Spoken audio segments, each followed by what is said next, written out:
Cuanto más se alejaban de la parte delantera del edificio, más respirable era el aire, y Rebecca se sintió aliviada. Había estado a punto de vomitar por el olor, un hedor rancio que casi era palpable, como si fuera una entidad en sí mismo. Comenzó a pensar de nuevo en el doctor Nicholas Griffith mientras atravesaban en silencio al pasillo iluminado, y recordó la historia sobre las víctimas del virus de Marburg. Aunque no tenía pruebas con respecto a la responsabilidad de la matanza de los trabajadores de Umbrella, no podía evitar pensar que él era el causante e inductor. Pasaron por varias habitaciones abiertas a ambos lados del pasillo, todas tan vacías y tan frías como el edificio que acababan de abandonar. También pasaron junto a una puerta de salida al otro extremo del bloque, y finalmente, después de doblar otra esquina del pasillo, llegaron a una puerta marcada con la letra A, y bajo ella los números 1, 4. Bajo los números había 3 triángulos, cada uno de un color diferente, rojo, verde y azul. David abrió la puerta. Se trataba de una estancia mucho más pequeña, que apenas iluminaba la bombilla halógena de la linterna. Steve encontró los botones de la luz y descubrieron que había otras 2 puertas, una a cada lado. Rebecca observó que había más triángulos de colores en la puerta de la derecha, pero ninguno en la de la izquierda. Yo efectuaré la prueba, dijo David. Steve, tú y Rebecca revisad la otra habitación. Nos encontraremos aquí. Rebecca asintió, y Steve hizo lo propio. Estaba un poco pálido, pero también parecía mantener el control, aunque bajó la vista cuando se dio cuenta de que ella lo estaba mirando. Comprendió lo que le ocurría. Probablemente estaba avergonzado de haber vomitado la cena. Abrieron la puerta y entraron en otra habitación sin ventanas, tan calurosa y con el ambiente tan cargado como el resto del edificio. Rebecca encendió las luces y ante sus ojos apareció una oficina bastante grande repleta de estanterías. En una esquina había una mesa escritorio de metal, un mueble archivador con los cajones abiertos de par en par. Steve suspiró. Parece que aquí tampoco vamos a tener suerte. ¿Prefieres la mesa o las estanterías? Supongo que las estanterías, repuso Rebecca encogiéndose de hombros. Mejor, dijo él, con una sonrisa tímida. Tal vez encuentre unos caramelos de menta para el aliento o algo parecido en los cajones. Rebecca sonrió a su vez, contenta de que hubiera hecho aquel chiste. Déjame uno para mí. Antes logré tragármelos, pero también estuve a punto de largarlos junto con el desayuno. Se cruzaron una mirada mientras seguían sonriendo. Rebecca sintió una ligera oleada de excitación recorrerle el cuerpo mientras el momento se alargaba, mientras el instante duraba unos cuantos latidos más de lo que debería durar una mirada casual. Steve fue el primero en apartar la mirada, pero su rostro ya tenía mejor color, y sus mejillas incluso estaban un poco sonrosadas. Estaba claro que existía una atracción, y que ésta era mutua. Y desde luego, es el peor momento y el peor lugar para pensar en ello, le regañó su mente racional. Olvida toda esa mierda, inmediatamente. Los libros trataban de todo lo que ella se esperaba, si tenía en cuenta lo que había leído sobre las triescuadras y Umbrella, química, biología, un grupo de tomo encuadernados en cuero que trataban sobre la modificación del comportamiento, varias revistas médicas. Mientras Steve rebuscaba en los cajones de la mesa, a su espalda, recorrió la hilera de libros con un dedo, empujándolos hacia la pared para separarlos entre sí mientras leía los títulos en los lomos, con la esperanza de que hubiera algo oculto entre ellos o detrás de ellos. Sociología, Pavlov. Psicología y psicología, patología. Se detuvo y frunció el entrecejo al ver un delgado volumen metido entre 2 libros mucho más gruesos. No tenía título.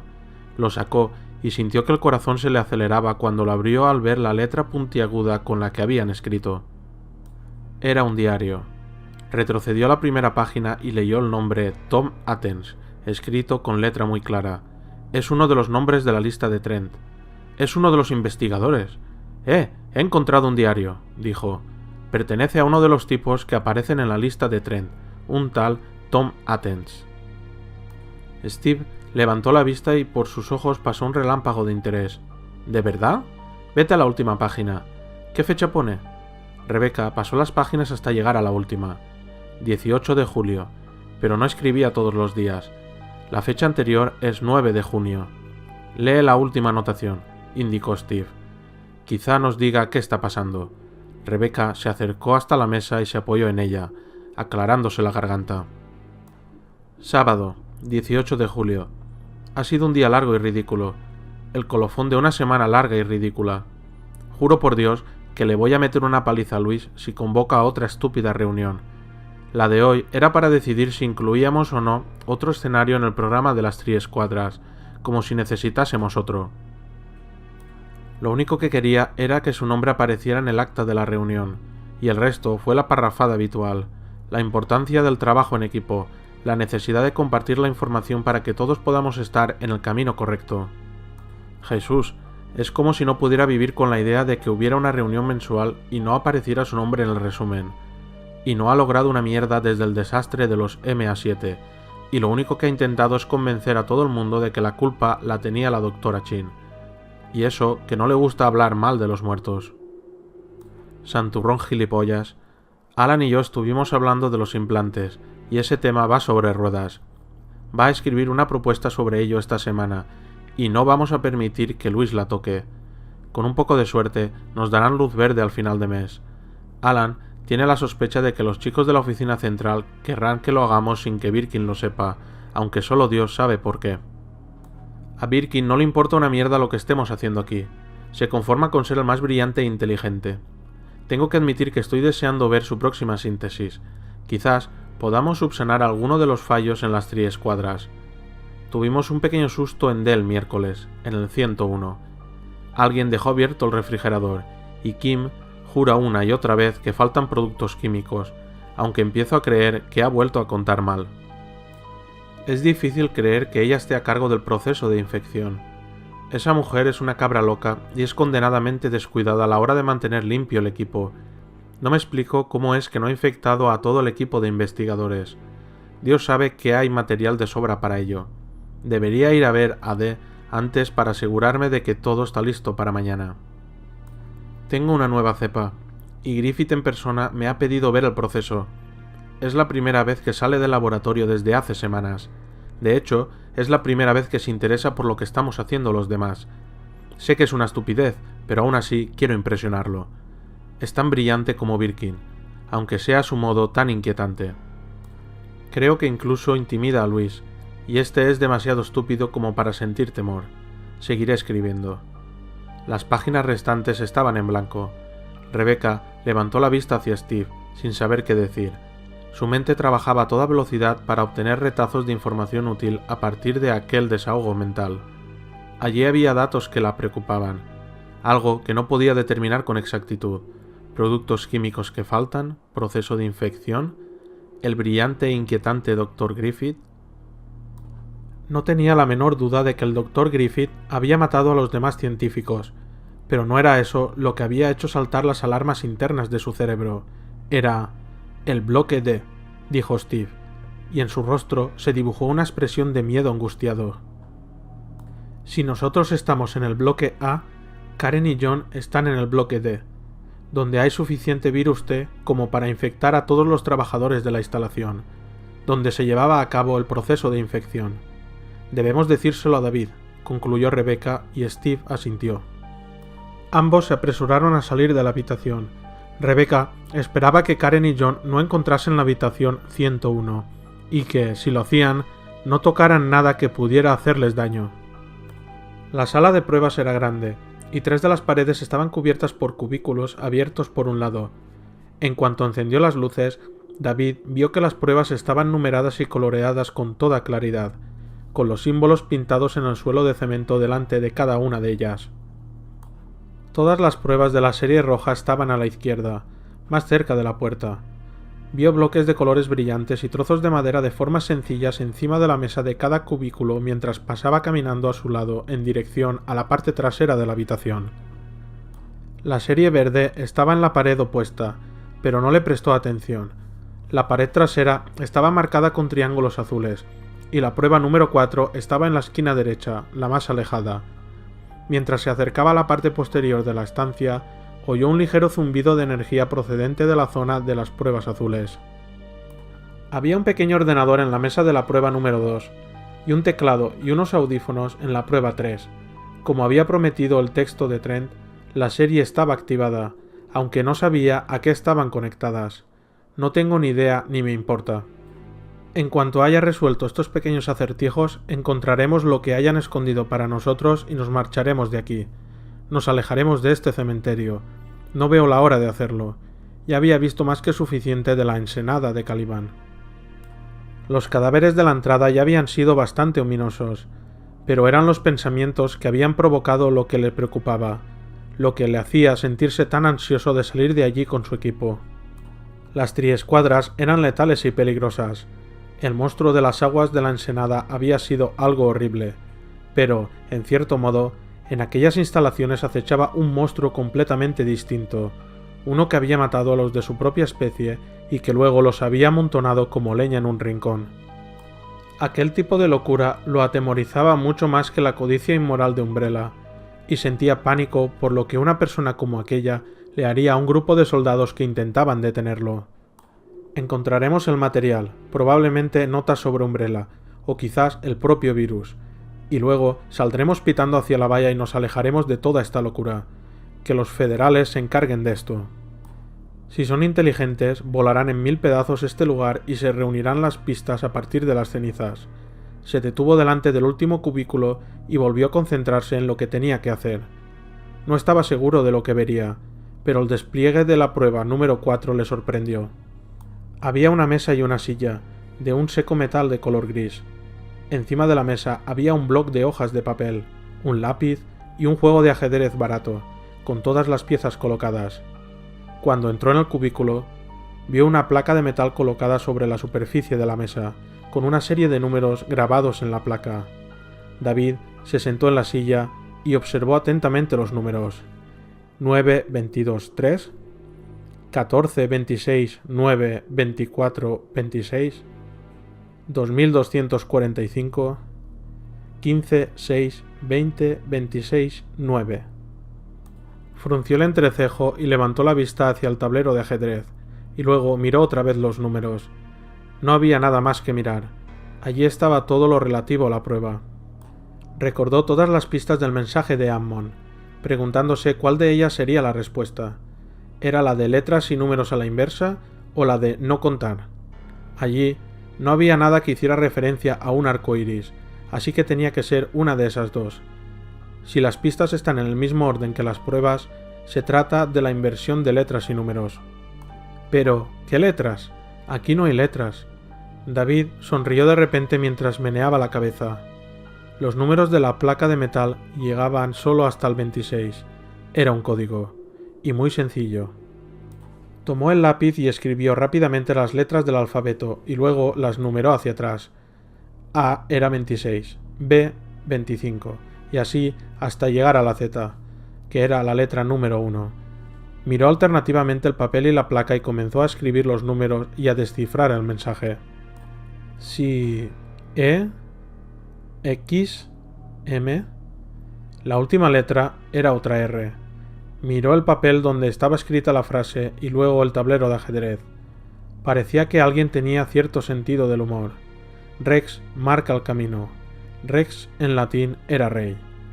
Las blancas siempre mueven en primer lugar, así que extendió la mano y tocó el rey blanco.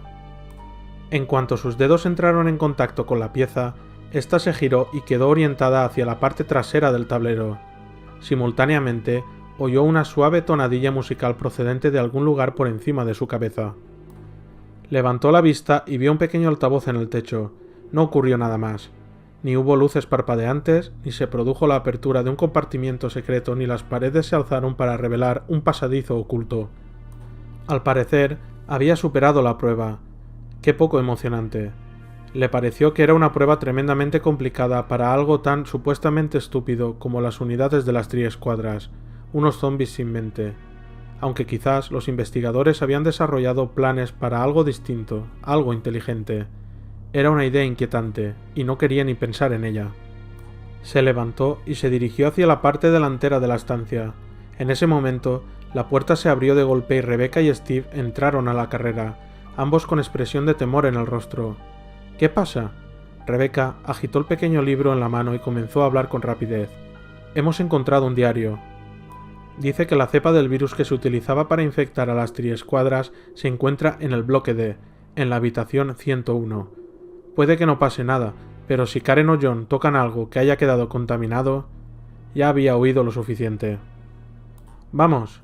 Ambos se giraron y comenzaron a seguirlo cuando pasó a su lado para encabezar la marcha y deshacer el camino que habían recorrido hasta allí, mientras sus pensamientos se sucedían sin tregua. Habían pasado de largo al lado de una entrada al otro extremo del edificio.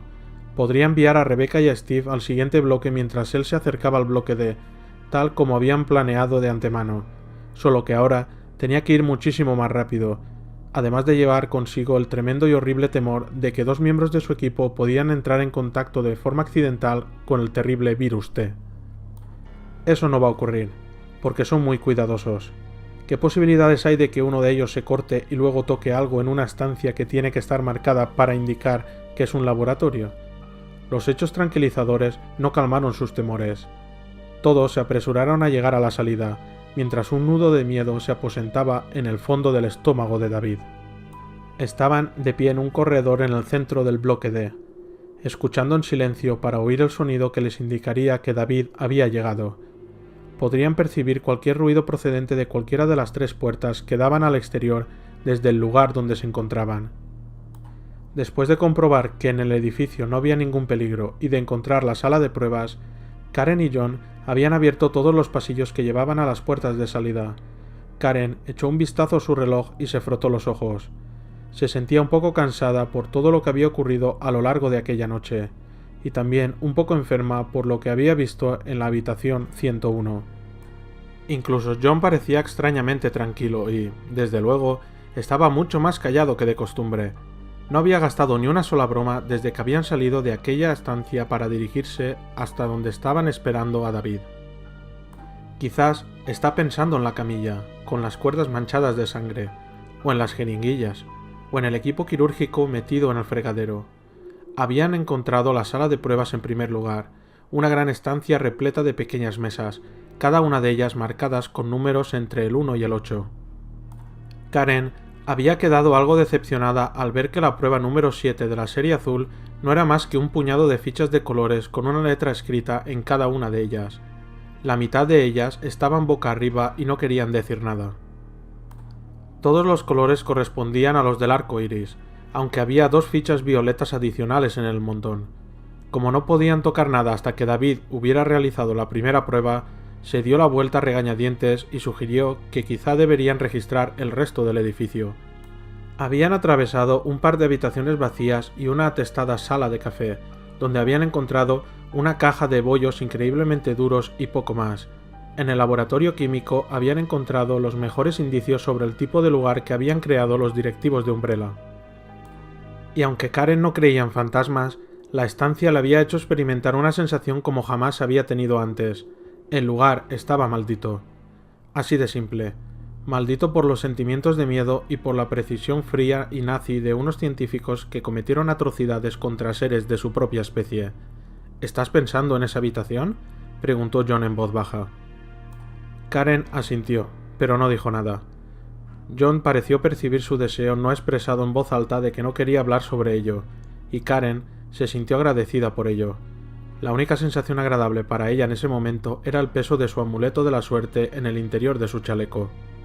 Deseaba poder sacarlo para sentirse reconfortada por el recuerdo de su padre y las misiones llevadas a cabo con éxito, cualquier cosa que le quitara de la cabeza aquella habitación. El signo en el exterior de la puerta de la habitación 101 indicaba claramente que existía peligro biológico en aquel lugar. Ella y John habían discutido brevemente sobre la posibilidad de entrar. Él argumentaba que era peligroso entrar en una zona que quizás estaría contaminada, y Karen había insistido en que ninguno de los dos tenía cortes o roces profundos en la piel y podrían encontrar alguna información sobre el virus T que podrían llevarse con ellos. La verdad era que ella no quería, no podía dejar pasar de largo una oportunidad como aquella. Necesitaba saber lo que había detrás de esa puerta, porque estaba allí, porque si no la abría, no se quedaría tranquila. John había accedido por fin y habían entrado, pasando en primer lugar por un corto pasillo que estaba cubierto con hojas de plástico grueso. Por encima de sus cabezas vieron unas bocas de ducha y en el suelo un agujero de desagüe. Estaba claro que era una zona de descontaminación. Una segunda puerta, algo más pequeña, llevaba a una habitación que era el sueño de cualquier científico loco de las películas de terror. cristales rotos en el suelo crujiendo bajo las suelas de las botas, un vago olor a sudor provocado por el miedo, justo por debajo del acre y penetrante olor a lejía y desinfectante. John encontró los interruptores de la luz, y antes incluso de que la gran estancia apareciera ante sus ojos, Karen sintió que su corazón empezaba a latirle con violencia. Una tensión siniestra llenaba la atmósfera del lugar, como un presagio que irradiara de las mismas paredes. Se parecía a cualquiera de la docena de laboratorios en los que ella había trabajado, estanterías y armarios pegados a las paredes, un par de fregaderos de metal, una gran unidad de refrigeración en una esquina con un candado en el tirador, y en cierto modo eso era lo peor, que el ambiente le fuese tan familiar, un lugar en el que ella siempre se había sentido a gusto. Las pocas diferencias eran tremendas. La estancia estaba centrada alrededor de una mesa de autopsia de acero inoxidable, con ataduras en las esquinas, y había otras 2 camillas al lado de la mesa, equipadas de la misma manera. Mientras se acercaba a una de ellas, vio unas manchas oscuras y secas en cada uno de sus extremos. La fina tela de la camilla estaba empapada con la sangre procedente de los sitios donde se encontrarían las muñecas y los tobillos de una persona. En la parte trasera de la habitación había una jaula del tamaño de un retrete. Las gruesas barras rodeaban un pequeño banco sin acolchar. A su lado había unas cuantas varas apoyadas en la pared, cada una de 1 metro aproximadamente, con agujas hipodérmicas en la punta. Eran el tipo de instrumento utilizado en los zoológicos para drogar a los animales salvajes, que permitía a la persona encargada de hacerlo no ponerse al alcance de sus garras. Karen miró de nuevo la camilla y tocó ligeramente la costra de sangre seca, preguntándose qué clase de persona participaría voluntariamente como investigador en un experimento de ese tipo. La mancha de sangre era vieja y polvorienta, y su mente se llenó con las imágenes de lo que tenían que haber soportado las víctimas, a la espera en el interior de la jaula, quizás observando cómo un loco de manos enguantadas inyectaba un virus tóxico y mutante en un ser humano indefenso. Era un mal lugar, un lugar repleto de hechos malvados.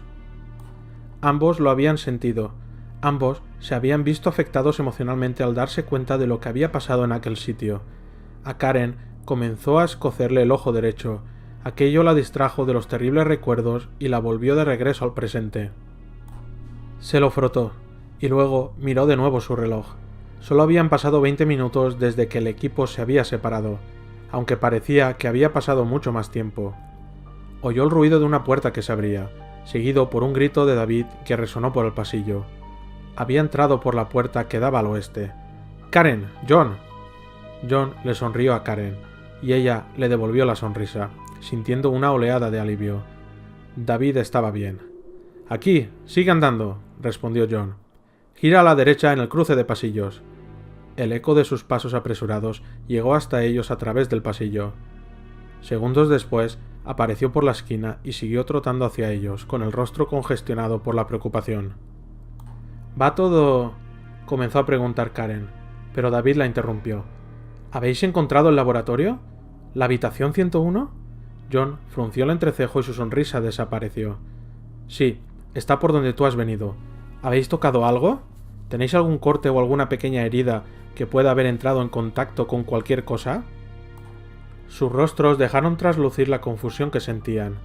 David habló con rapidez, mirando a uno y a otro de forma alternativa. «Hemos encontrado un diario, y en él dice que en ese laboratorio es donde se infectaba a los miembros de las triescuadras». «Vaya, no me jodas». John volvió a sonreír. «Lo adivinamos en cuanto pasamos 2 segundos en esa habitación». «Ni un rasguño», repuso Karen, poniendo en alto sus 2 manos. David dejó escapar una profunda exhalación, y sus hombros se relajaron. «Gracias a Dios». «Tenía un presentimiento horrible mientras venía hacia aquí. Hemos encontrado a los investigadores en el bloque A. Ammon tenía razón.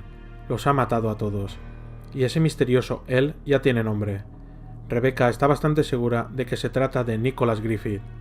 Reconoció su nombre en la lista de Trent, y el muchacho tiene un historial bastante macabro. Ya os lo contará cuando nos reagrupemos». Meneó la cabeza y una ligera sonrisa apareció en sus labios. «Yo... supongo que dejé que mi imaginación se desbocara por un momento». La sonrisa de John se hizo aún más amplia. «Demonios, David. No sabía que te preocupáramos tanto». o que pensaras que somos tan estúpidos como para pincharnos con agujas sucias en un sitio como este. David soltó una pequeña risa. Por favor, acepta mis más sinceras disculpas. ¿Dónde están Rebecca y Steve?, preguntó Karen. En estos momentos probablemente se encuentren en el siguiente área. Vi que llegaban sanos y salvos al bloque B antes de venir aquí. ¿Habéis encontrado la prueba número 7? Por aquí, repuso John, y comenzó a contarle el encuentro que habían tenido con las dos triescuadras mientras se acercaban a la sala de pruebas. Karen lo siguió, frotándose con más fuerza el ojo para quitarse de encima el molesto picor. Probablemente se lo había irritado aún más al frotárselo porque parecía estar peor, y para colmo de males, sentía que iba a tener un dolor de cabeza. Se frotó el ojo de nuevo, suspirando para sus adentros por el momento tan oportuno para ponerse enferma. Nunca tenía dolores de cabeza excepto cuando estaba a punto de caer enferma. El chapuzón en el frío océano debía de haberla preparado para un lindo resfriado, y por el creciente palpitar del dolor de cabeza sería uno de los grandes.